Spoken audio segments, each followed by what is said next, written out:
Hi student, आप लोग कैसे हो। तो आज हम लोग बात करेंगे एग्जैक्ट डिफरेंशियल इक्वेशन का टाइप 2। टाइप 1 में हम लोग देख चुके हैं इसके पहले वाले वीडियो में कि वैसे डिफरेंशियल इक्वेशन का सॉल्यूशन निकालते थे जो एग्जैक्ट था।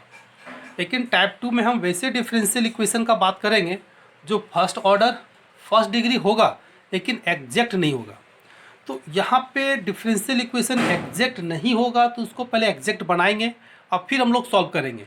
जैसे एग्जांपल में हम लोग एक बात करते हैं x d y minus y d x equal to 0, या एक डिफरेंशियल इक्वेशन लिए। अभी या देखो डिफरेंशियल इक्वेशन एग्जैक्ट नहीं है। क्यों? क्योंकि m का वैल्यू निकालेंगे तो माइनस वाई निकलेगा और n का वैल्यू निकालेंगे तो x निकलेगा। क्यों? क्योंकि फार्मूला था m d x plus n d y equal to 0। तो dx के साथ जो होता था वो m कहलाता था। तो dx यहाँ पे है तो m का वैल्यू क्या होगा? माइनस वाई होगा। n का वैल्यू कितना होगा? x होगा। अगर हम लोग निकालेंगे del m by del y तो कितना आएगा? -1 आएगा। इसको निकालेंगे del n by del x तो कितना आएगा? 1 आएगा। तो देखिए del m by del y not equal to del n by del x, यानी कहने का मतलब यह जो डिफरेंशियल इक्वेशन है यह एग्जैक्ट नहीं है। तो सबसे पहले इसको एग्जैक्ट बनाना है। तो इसको एग्जैक्ट कैसे बनता है? तो इसको एग्जैक्ट बनाने के लिए कुछ हम स्पेशल फंक्शन से इसको मल्टीप्लाई करते हैं। ठीक है, जैसे हम लोग मान लेते हैं इस फंक्शन को हम लोग एक्स स्क्वायर से मल्टीप्लाई करते हैं। ठीक है, तो एक्स स्क्वायर से जब हम मल्टीप्लाई करेंगे इसको x square x d y minus y d x equal to 0। चलिए एक्स स्क्वायर से मल्टीप्लाई करेंगे तो x square d y minus y by x square d x equal to क्या होगा? 0 होगा। अब यहाँ पे इसको हम सिंप्लीफाई करेंगे तो देखिए एग्जैक्ट बनेगा। ठीक है, इसको हम काटेंगे तो डी वाई बाय एक्स हो जाएगा minus y by x square d x हो जाएगा। ठीक है, अब यहाँ से हम लोग काम करते हैं, m का वैल्यू निकालते हैं। तो m का वैल्यू कितना निकलेगा? देखिए हम लोग m का वैल्यू निकलेगा यहाँ पे minus y by x square and n का वैल्यू यहाँ से निकलेगा कितना? 1 बाय एक्स। ठीक है, अब इसको जब हम लोग डिफ्रेंशिएट करेंगे partially differentiating with respect to y, इसका 1 बाय एक्स स्क्वायर होगा एंड n का जब डिफ्रेंशिएट करेंगे पार्शियली y, ठीक है सॉरी x के रिस्पेक्ट में, तो -1 बाय एक्स स्क्वायर होगा। अब देखिए del m by del y equal to del n by del x आ गया। क्लियर है? तो अभी जो डिफरेंशियल इक्वेशन था या एग्जैक्ट नहीं था, लेकिन हम कुछ फंक्शन देखिए यहाँ पे कितना से 1 बाय एक्स स्क्वायर से मल्टीप्लाई किए तो मेरा डिफरेंशियल इक्वेशन देखिए एग्जैक्ट बन गया। तो जिस फंक्शन से हम लोग मल्टीप्लाई करते हैं और जो एग्जैक्ट नहीं यानी कि नॉन एग्जैक्ट है और उसको एग्जैक्ट में कन्वर्ट करता है, वैसे फंक्शन को इंटीग्रेटिंग फैक्टर कहते हैं। क्या कहते हैं इसको? इंटीग्रेटिंग फैक्टर कहते हैं। तो समझ में आ गया, यानी कि वैसा फंक्शन जो नॉन एग्जैक्ट डिफरेंशियल इक्वेशन को मल्टीप्लाई करने पे एग्जैक्ट में कन्वर्ट करता है, वैसे फंक्शन को इंटीग्रेटिंग फैक्टर कहते हैं। यह बहुत इंपॉर्टेंट डेफिनेशन है और कंपटीशन में भी इससे बहुत क्वेश्चन पूछता है कि फाइंड द इंटीग्रेटिंग फैक्टर। ठीक है, लीनियर इक्वेशन रहता है तो हम लोग वहाँ पढ़े थे इंटीग्रेटिंग फैक्टर कैसे निकालते हैं, लेकिन अगर लीनियर नहीं हो, अलग टाइप का फंक्शन हो, तो वहाँ से इंटीग्रेटिंग फैक्टर कैसे निकालते हैं हम लोग इस एग्जैक्ट डिफरेंशियल इक्वेशन में हम बहुत टाइप के क्वेश्चन पढ़ेंगे जहाँ से इंटीग्रेटिंग फैक्टर निकालने के लिए हम लोग सीखेंगे। तो हम लोग यहाँ पे इसका डेफिनेशन देख लेते हैं कि इंटीग्रेटिंग फैक्टर क्या। तो ये तो समझ गए कि आखिर है क्या। तो नॉन एग्जैक्ट डिफरेंशियल इक्वेशन, कैसा डिफरेंशियल इक्वेशन? Non exact. अभी हम लोग एग्जाम्पल में देखे थे कैन बी मेड एग्जैक्ट। ठीक है, जिसको एग्जैक्ट बना सकता है by multiplying both side some suitable function. कुछ ऐसा सूटेबल फंक्शन लेते हैं, वह एफ एक्स वाई में हो सकता है, एक सूटेबल फंक्शन से मल्टीप्लाई करते हैं जिससे वह क्या होता है? एग्जैक्ट में कन्वर्ट हो जाता है। तो सच फंक्शन जिस फंक्शन से मल्टीप्लाई किया वैसे फंक्शन को ही हम लोग क्या कहते हैं? इंटीग्रेटिंग फैक्टर कहते हैं। और इंटीग्रेटिंग फैक्टर को शॉर्टकट में पता है कि आई एफ से हम लोग डिनोट करते हैं, यानी कि एक लाइन में अगर हम लोग जानना चाहेंगे तो इंटीग्रेटिंग फैक्टर एक ऐसा फंक्शन है, देखिए यहाँ पे इंटीग्रेटिंग फैक्टर एक ऐसा फंक्शन है जो नॉन एग्जैक्ट डिफरेंशियल इक्वेशन को कन्वर्ट करता है किस में, एग्जैक्ट डिफरेंशियल इक्वेशन में। तो ऐसे फंक्शन को हम इंटीग्रेटिंग फैक्टर कहते हैं। याद हो गया बहुत आसान तरीके से। तो हम लोग एग्जाम्पल देख लिए थे कि किस तरह से इंटीग्रेटिंग फैक्टर काम करता है, यानी कि नॉन एग्जैक्ट को एग्जैक्ट में बदलना जो फंक्शन का काम है उस फंक्शन को इंटीग्रेटिंग फैक्टर कहते हैं। ठीक है, तो चलिए हम लोग देखते हैं टाइप 2 के कुछ प्रॉब्लम कि इंटीग्रेटिंग फैक्टर का यूज़ करके हम कैसे नॉन एग्जैक्ट डिफरेंशियल इक्वेशन को सॉल्व करते हैं। चलते हैं, चलिए हम लोग आते हैं यहाँ पे कुछ इंटीग्रेटिंग फैक्टर पे हम लोग बात करते हैं। तो वह क्या है, जैसे हम लोग एक एग्जांपल लिखे हुए x d x plus y d x. तो यह जो डिफरेंशियल इक्वेशन है इसको हम लोग डिफरेंशिएशन में कन्वर्ट करना है, क्योंकि इसका बहुत ज़्यादा यूज़ होता है। आगे भी हम लोग बहुत ज़्यादा इसका यूज़ करेंगे। देखिए x d y plus y d x को हम लोग किस फॉर्मेट में लिख सकते हैं, यानी कि एक्स इंटू वाई। अगर एक्स इंटू वाई को यू इंटू वी में डिफ्रेंशिएट करेंगे तो पहले एक्स वाई का डिफ्रेंशिएट करेंगे तो डी वाई प्लस फिर वाई को लिखेंगे एक्स को डिफ्रेंशिएट करेंगे तो क्या हो जाएगा डी वाई, यानी कि डी एक्स वाई को हम x d y plus y d x लिख सकते हैं। और इसको इंटीग्रेट करेंगे तो ईजी से इंटीग्रेट हो जाएगा। तो इस तरह के टर्म को हम लोग डिफरेंशियल इक्वेशन में बहुत ज़्यादा यूज़ करते हैं, आगे भी यूज़ करेंगे, इसलिए इसको जानना बहुत ज़्यादा ज़रूरी है। अब यहाँ पे सवाल आता है कि वाई डी एक्स है माइनस एक्स डी एक्स है। अगर ये प्लस में था तो हम लोग लिखती हैं कि डी एक्स वाई, ईजी से हो गया। ठीक है, अब इसको इंटीग्रेट करेंगे तो आसानी से इंटीग्रेट हो जाएगा। लेकिन इस वाले टर्म को y d x minus x d y, ठीक है, इस तरह का टर्म अक्सर बहुत देखने को मिलता है। देखिए यहाँ पे हम बहुत टाइप के लिखे हुए हैं। तो y d x minus x d y है तो यह डायरेक्ट इंटीग्रेबल नहीं होता है। अभी हम लोग पढ़े थे कि जो डिफरेंशियल इक्वेशन इजी से इंटीग्रेबल नहीं होता है तो उसको कुछ फंक्शन से मल्टीप्लाई करके उसको इंटीग्रेबल बनाते हैं। तो हम इसको क्या करेंगे, वाई स्क्वायर से मल्टीप्लाई डिवाइड करते हैं, यानी कि 1/y स्क्वायर से क्या किया, मल्टीप्लाई किए। यहाँ से देखना फर्स्ट में y है तो यहाँ पे हम लोग वाई स्क्वायर लिखे। अब इसको जब हम तोड़ेंगे डिफरेंशिएशन में तो यह टूटेगा तुम्हारा x/y। अब x/y को डिफरेंशिएट करके देखो तो इतना आ जाएगा, यानी कि x का differentiate dx into y minus x और y का डिफरेंशिएशन dy बटा वाई स्क्वायर होता है, यानी कि वाई स्क्वायर, यानी कि u बाय v के कंसेप्ट में आ गया। तो इससे हमको क्या पता चला कि इस डिफरेंशियल इक्वेशन में इंटीग्रेटिंग फैक्टर कौन हुआ, 1/y स्क्वायर हुआ। तो इंटीग्रेटिंग फैक्टर कौन हो गया, 1/y स्क्वायर हो गया। अब इसी तरह का सेकेंड टाइप का क्वेश्चन में अगर यहाँ एक्स डी एक्स है माइनस वाई डी एक्स है तो यहाँ पे हम लोग एक्स स्क्वायर से डिवाइड करेंगे, यानी कि 1/x स्क्वायर से मल्टीप्लाई करेंगे। तो यहाँ पे सवाल है किसी में वाई स्क्वायर, किसी में एक्स स्क्वायर, किसी में और भी फंक्शन से हम लोग मल्टीप्लाई करते हैं, या डिफरेंशियल इक्वेशन के क्वेश्चन पे डिपेंड करता है। जब क्वेश्चन को सॉल्व करेंगे तो वहाँ पता चल जाएगा किस फंक्शन से हमको डिवाइड करना है। तो इसको जब हम लोग ब्रेक करेंगे तो ई टूटेगा y/x में। तो यहाँ पे इंटीग्रेटिंग फैक्टर कौन हो गया, तो 1/x स्क्वायर इंटीग्रेटिंग फैक्टर हो गया। हम लोग चौथा टाइप के क्वेश्चन में आते हैं। यहाँ पे देखिए x d y minus y d x है, तो नीचे हम लोग एक्स वाई यानी कि एक्स वाई भी लिख सकते हैं। तो जब एक्स वाई लिखेंगे तो यह फंक्शन मेरा किस में कन्वर्ट हो जाएगा, तो डी log y/x में। हमको जैसा जरूरत पड़ेगा, अगर एक्स वाई से डिवाइड करने की जरूरत पड़ेगा तो इस सारे फंक्शन को हम इतना फंक्शन को लिख सकते हैं डी log y/x। और जब डिफरेंशिएशन में आ जाएगा तो इंटीग्रेट करेंगे तो इजी से सॉल्व हो जाएगा। तो यहाँ पे इंटीग्रेटिंग फैक्टर का काम कौन किया, तो 1/xy काम किया।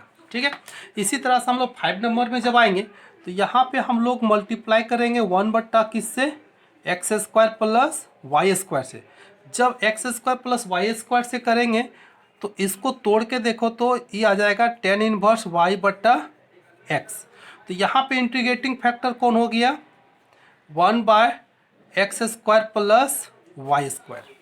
उसी तरह से हम लोग इसमें जब बात करेंगे तो इसका अभी हम लोग मल्टीप्लाई अगर करते हैं तो देखिए यहाँ पे माइनस है, जब यहाँ प्लस है तो यह तुम्हारा कन्वर्ट हो जाएगा किस में, तो ये log में कन्वर्ट हो जाता है, log x square plus Y square में, ठीक है। तो यहाँ पे इंटीग्रेटिंग फैक्टर कौन हो गया, तो इसका जो इंटीग्रेटिंग फैक्टर हो जाएगा तो 1/x² प्लस वाई स्क्वायर। तो यह जो रिजल्ट लिखे हैं, यह रिजल्ट डिफरेंशियल इक्वेशन को सॉल्व करने में हमको बहुत ज़्यादा मदद करता है, और इससे इस तरह के डिफरेंशियल इक्वेशन को हम डिफरेंशिएशन में कन्वर्ट करते हैं, और ताकि इसको इंटीग्रेट करेंगे तो ईजी से आंसर आ जाएगा। जैसे हम एक कोई एग्जाम्पल में लिखते हैं, अगर हम लोग मान लेते हैं यहाँ लिखा रहेगा solve x dy plus y d x equal to 0। अगर इसको इंटीग्रेट करना है, अब अगर हम इसको इंटीग्रेट करते हैं, देखिए यहाँ x है, यहाँ पे y है, यहाँ पे y है, यहाँ x है, तो इसको हम लोग बहुत इजी से इंटीग्रेट करना चाहेंगे तो इसको लिख सकते हैं डी एक्स इंटू वाई। इस कंसेप्ट से देखिए x d y plus y d x, ये पूरे फंक्शन को हम लोग क्या लिख दिए डी एक्स वाई, और इससे डिफ्रेंसिएशन से क्या होगा इंटीग्रेशन कटेगा, तो डायरेक्ट क्या बचेगा एक्स वाई, इधर से क्या हो जाएगा कांस्टेंट। तो देखिए बहुत इजी से हम इसको निकाल सकें, ऐसे भी तो इसको हम इंटीग्रेट कर सकते हैं, बहुत सारा मेथड है, होमोजीनियस मेथड है, सेपरेबल मेथड है, बाकी से भी निकाल सकते हैं, लेकिन इस कंसेप्ट का यूज हम लोग यहाँ पे करते हैं। अगर हम दूसरे टाइप का क्वेश्चन लेते हैं तो इससे पहले हम लोग एक्सरसाइज का प्रॉब्लम लेते हैं, जहाँ से ज़्यादा अच्छी तरह से क्लियर होता है। तो हम लोग क्वेश्चन पे चलते हैं। चलिए हम लोग यहाँ पे एक क्वेश्चन लिए कि solve x minus y q d x plus 3x y square d y. देखिए इंटीग्रेटिंग फैक्टर फाइंड करके अगर मल्टीप्लाई करते हैं तो एग्जैक्ट में कन्वर्ट होता है, तो एग्जैक्ट वाला जो कंसेप्ट है उससे भी बना सकते हैं, लेकिन हम लोग यहाँ पे ये डी में कन्वर्ट करके बनाएंगे क्योंकि इसका बहुत ज़्यादा यूज भी होता है, तो हम लोग सीख लेना है। तो हम लोग सबसे पहला स्टेप देखिए, इसमें से 3 स्टेप से अगर हम समझते हैं तो बहुत ईजी से समझ जाएंगे कि इंटीग्रेटिंग फैक्टर कैसे निकालते हैं। सबसे पहले इसको डी एक्स और डी वाई इस पर फोकस करेंगे, डी एक्स और डी वाई, इसको टर्म वाइज तोड़ देना है, यानी कि प्रत्येक टर्म में इसको क्या करना है कन्वर्ट कर देना है। तो देखिए x क्या हो जाएगा डी एक्स हो जाएगा, वाई क्यू डी एक्स हो जाएगा plus 3x y square d y. Clear हो गया। दूसरा बात, यहाँ पे dx और dy में एक पेयर बनाना है, किस में बनाना है dx और dy में। यहाँ पे सवाल है कि dx 2 को दिख रहा है, देखिए यहाँ भी dx है, यहाँ भी dx है, तो ये dy के साथ हम इसको लें किसको लें, तो हम लोग को पता है कि ये dy के साथ देखिए y है, तो y है तो y वाला को ही पेयर बन सकता है, यहाँ पे y नहीं है, तो हम लोग क्या करेंगे यहाँ dy को देखेंगे, dy से जो इक्विवेलेंट हो, जो मिलता जुलता वैसे टर्म के साथ पेयर बनाएंगे। तो सिंपल सी बात है कि dy के साथ यहाँ पे y है, इसमें भी y है, इसलिए इस सेकेंड वाले टर्म और इस dy वाले टर्म को हम लोग पेयर बनाएंगे और बाकी को छोड़ देना है। तो x dx माइनस, चलिए इसको हम पहले लिखते हैं 3x y square d y minus y q d x. ठीक है, अब इसको हम लोग थोड़ा सा यहाँ पे काम करेंगे कि इसको देखिए u बाय v में जब भी माइनस यहाँ रहता है, एक चीज़ को ध्यान देना है कि जब भी माइनस रहेगा तो कोई भी फंक्शन तो बट्टा में टूटेगा, यानी कोसेंट रूल में टूटेगा u बाय v में, प्लस रहेगा तो u इंटू v में टूटेगा। तो यहाँ जब माइनस है तो फंक्शन u बाय v में होगा, तो यहाँ पे नीचे फंक्शन क्या होगा, अब इसको हम लोग को जानना है। तो सिंपल सी बात है कि पहला हम लोग जो डिफ्रेंशिएट करते हैं तो किसको डिफ्रेंशिएट करेंगे, x को करेंगे। तो x को डिफ्रेंशिएट करेंगे तो किसको करेंगे, देखिए यहाँ पे x है, तो इसको जब डिफ्रेंशिएट हम लोग करेंगे तो कितना होगा एक्स स्क्वायर होगा, तो एक्स स्क्वायर होगा तभी यहाँ x बचेगा, यानी कि हम लोग को यहाँ पे एक्स स्क्वायर से दोनों तरफ मल्टीप्लाई करना, यानी कि डिवाइडिंग बाय कितना x square, dividing by x square या मल्टीप्लाई करेंगे तो 1/x स्क्वायर से। जब एक्स स्क्वायर से हम लोग डिवाइड करेंगे तो इसमें क्या बचेगा x बचेगा। क्लियर है। यहाँ पे 3x y square d y minus y q d x by x square equal to क्या हो जाएगा 0 हो जाएगा। अब यहाँ पे सवाल आता है dx बाय एक्स, ये पूरा यहाँ पे देखिए ये जो हम लोग पेयर बनाए, इस चीज़ को डिफ्रेंशिएशन में अगर हम लोग कन्वर्ट करते हैं तो किस तरह से कन्वर्ट कर सकते हैं, डी वाई क्यू बटा कितना एक्स लिख सकते हैं, क्योंकि एक्स स्क्वायर देखिए वाई क्यू, तो वाई क्यू को पहले डिफ्रेंशिएट करेंगे तो 3y² होगा, और फिर y को डिफ्रेंशिएट करेंगे तो क्या हो जाएगा dy होगा इंटू एक्स, फिर माइनस वाई क्यू तो रहेगा, x का डिफ्रेंशिएट करेंगे तो क्या होगा dx होगा बट्टा x², यानी कि पूरे फंक्शन को हम डिफ्रेंशिएशन में कन्वर्ट कर सकते हैं 0। अब देखिए यह डिफ्रेंशिएशन में आ गया, जैसे इंटीग्रेट करेंगे तो d खत्म हो जाएगा, और यह फंक्शन तो इंटीग्रेबल है, तो अब हम लोग यहाँ से ईजी से हम लोग कर सकते हैं ऑन इंटीग्रेटिंग। जब इंटीग्रेट करेंगे तो dx/x plus dy/x equal to इधर कांस्टेंट बचेगा। अब इसका इंटीग्रेट क्या हो जाएगा log x, ये तो d से इंटीग्रेट कटेगा तो y³ x इक्वल टू कितना c। थोड़ा सा भी हम सिंप्लीफाई कर सकते हैं तो x into log x plus y³ इधर से x इंटू सी। देखिए आ गया।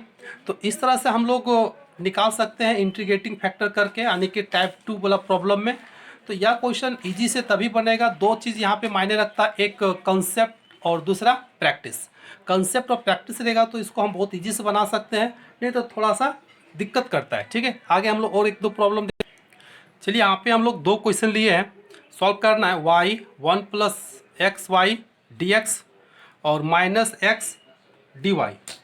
तो और दूसरा क्वेश्चन है y x² y + e⁻x dx - e⁻x dy = 0। दोनों एग्जैक्ट नहीं है, चेक करोगे जब del m/del y = del n/del x तो इक्वल नहीं आएगा। अब इसको सॉल्व करना है तो पहला नंबर का क्वेश्चन तुम लोग खुद सॉल्व करोगे। इसका जो आंसर आएगा कमेंट बॉक्स में कमेंट करके जरूर लिखना है कि आंसर कितना आया। हम लोग सेकंड नंबर का क्वेश्चन को सॉल्व करते हैं। तो देखिए यहाँ पे सॉल्यूशन में जाएंगे तो y x² y plus e⁻x dx minus e⁻y dy = 0। पहला स्टेप क्या बताए थे कि सबको dx और dy में तोड़ देना है। तो तोड़ना है तो सबको क्या करना है, y x² यहाँ y भी मल्टीप्लाई होगा तो dx होगा, e⁻x dx होगा, माइनस यहाँ पे dy = 0 होगा। पहला स्टेप क्लियर है। दूसरा स्टेप में हम लोग क्या करते थे कि यहाँ पे x और y में एक पेयर बनाते थे। तो यहाँ पे देखिए dx 2 को है और dy 1 है, तो किसके साथ पेयर बनाएंगे। हम बताए थे कि dy को देखना है उसके साथ जो फंक्शन है और उससे जो मिलता जुलता फंक्शन जिसमें होगा उसी के साथ पेयर बनाएंगे। तो यहाँ पे देखिए एक्सपोनेंशियल फंक्शन है, तो एक्सपोनेंशियल फंक्शन किसके साथ है, देखिए इसके साथ है, तो जिसके साथ है उसी के साथ पेयर बनाना, यानी कि दोनों के साथ हमको क्या करना है, एक पेयर बनाना है। ये सिंगल फंक्शन है, देखिए समझने का बहुत आसान तरीका है यहाँ से। अब यहाँ पे देखिए इस फंक्शन को इंटीग्रेबल कैसे बनेगा, इसके लिए हम सोचेंगे तो ये अपने आप सेट हो जाएगा। तो यहाँ पे y है, ये y² जब तक रहेगा तब तक इसको इंटीग्रेबल नहीं होने देगा। तो इस फंक्शन को इंटीग्रेबल तभी होगा जब ये y² यहाँ से हटेगा। तो इस y² को हमको हटाना है, तो y² को हटाने के लिए क्या करेंगे, डिवाइड करेंगे। डिवाइडिंग बाय कितना से, तो y² से। तो मेरा एक नया फंक्शन बनेगा x² dx plus e⁻x dx minus e⁻x dy by y² होगा इक्वल टू 0। तो यहाँ पे इंटीग्रेटिंग फैक्टर का काम कौन किया, y² से डिवाइड किया 1/y²। यहाँ पे इंटीग्रेटिंग फैक्टर कितना हो गया 1/y²। अब थोड़ा सा यहाँ पे हम लोग को कंसेप्ट है, आप देखो यह एक एग्जैक्ट हो जाएगा, और जब एग्जैक्ट हो जाएगा तो एग्जैक्ट के कंसेप्ट से भी बना सकते हैं, और नहीं तो हम लोग यहाँ से भी काम कर सकते हैं। अभी देखिए u/v, क्योंकि यहाँ माइनस है तो u/v में सेट होगा। y² है तो सिंपल सी बात है, देखिए कैसे सोचना है। तो y² है तो नीचे कितना होगा y होगा, क्योंकि u/v में जब डिफ्रेंशिएट करते हैं तो v² होता है, तो यहाँ y² है तो नीचे y होगा। तो ऊपर में क्या है e⁻x है, तो यहाँ पे क्या होगा e⁻x होगा। देखिए हो गया। अब इसको u/v में तोड़ के देखो तो फर्स्ट फंक्शन e⁻x dx, ठीक है। देखिए यहाँ पे e⁻x हो जाएगा माइनस कितना e⁻x, और y का डिफ्रेंशिएट करेंगे तो कितना हो जाएगा dy। हमको यहाँ पे थोड़ा सा मिस्टेक है, छूटा हुआ है, क्योंकि यहाँ y चाहिए ना। हाँ ये देखिए y मल्टीप्लाई हम लोग यहाँ नहीं किए, ठीक है। यहाँ पे y हो जाएगा, फिर यहाँ पर भी y होगा, तब जाके सेट होगा, क्योंकि e⁻, इसको जब डिफ्रेंशिएट करेंगे तो dx into y minus e⁻x and y का डिफ्रेंशिएशन dy। अब सेट हो गया। अब इसको हम इंटीग्रेट करेंगे ऑन इंटीग्रेटिंग, तो x² dx। तो अब इस फंक्शन को यहाँ लिख सकते हैं d(e⁻x y), यहाँ पे क्या हो जाएगा c हो जाएगा। तो चलिए x का हो जाएगा x³ प्लस e⁻x, यहाँ पे हमको अब कुछ नहीं करना पड़ेगा, इंटू वाई इक्वल टू कितना c। देखिए आ गया, तो सोल्यूशन निकला जनरल सोल्यूशन। तो यह डिफरेंशियल इक्वेशन का क्या हो गया सॉल्यूशन हो गया। तो इस तरह से भी हम लोग इंटीग्रेटिंग फैक्टर का यूज़ करके इसको डिफरेंशिएशन में कन्वर्ट करते हैं और फिर इसको इंटीग्रेट करते हैं, तो इजी से यह इंटीग्रेट हो जाता है। तो यह समझ में आ गया। इसके बाद हम लोग चलेंगे कि इंटीग्रेटिंग फैक्टर को पहले निकालना है और निकालने के बाद मल्टीप्लाई करके हम लोग को एग्जैक्ट में कन्वर्ट करते हैं, फिर एग्जैक्ट वाला कंसेप्ट से बनाएंगे। तो इस कंसेप्ट को सीखना ज़रूरी था, इसलिए इसको हम बता दिए, ठीक है। बाकी क्वेश्चन को प्रैक्टिस करोगे, ये जो 1 नंबर का क्वेश्चन है इसको सॉल्व करके इसका जो आंसर आएगा कमेंट बॉक्स में कमेंट करोगे। तो हम लोग फिर मिलते हैं नेक्स्ट वीडियो के साथ, ठीक है।